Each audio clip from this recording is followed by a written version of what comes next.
ഒരു മയ്യത്തിനെ അനുഗമിക്കുന്നത് 3 കാര്യങ്ങളാണ്. 2 എണ്ണവും മടങ്ങിപ്പോരും, 1 മാത്രമേ ഖബറിൽ കൂട്ടിനുണ്ടാവുകയുള്ളൂ. ഈ 2 എണ്ണം 3 എണ്ണം ഒപ്പം പോകുമെന്ന് പറയുന്നത് എന്താണ്? കുടുംബങ്ങളും ബന്ധുമിത്രാദികളും അതുപോലെ തന്നെ അവന്റെ സമ്പത്തിന്റെ അവകാശികളും അതേപോലെ തന്നെ അവൻ ചെയ്ത അമലുകളും ഒക്കെ ആയിട്ടാണ് അവന്റെ മയ്യത്ത് അവനെ ഖബർസ്ഥാനിലേക്ക് കൊണ്ടുപോകുമ്പോൾ അവനെ പിന്തുടരുന്നത്.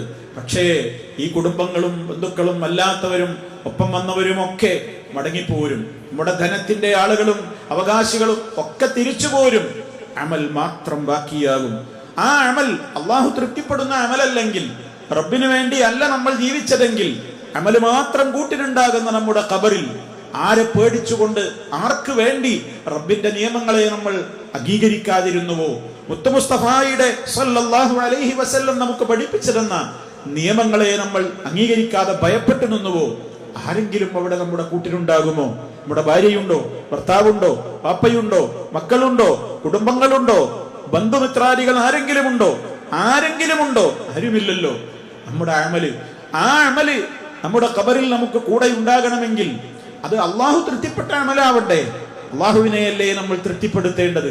റഹ്മാനായ റബ്ബിനെ കോപിപ്പിച്ചിട്ട്, റബ്ബിനെ വെറുപ്പിച്ചിട്ട് ലോകത്തിന്റെ മുഴുവൻ ഇഷ്ടം പിടിച്ചു പറ്റിയാൽ നമുക്ക് ഖബറിൽ സുഖമുണ്ടാകുമോ? ഒരിക്കലും ഉണ്ടാവില്ല.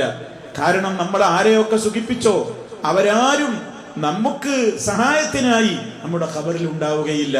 റബ്ബിന്റെ പൊരുത്തം മാത്രം ഉദ്ദേശിച്ചുകൊണ്ട് ചെയ്ത അമലുകളെ ഖബറിൽ കൂട്ടിനുണ്ടാവുകയുള്ളൂ. അതുകൊണ്ട് റബ്ബിനെ തൃപ്തിപ്പെടുത്തലാണ് പ്രധാനം.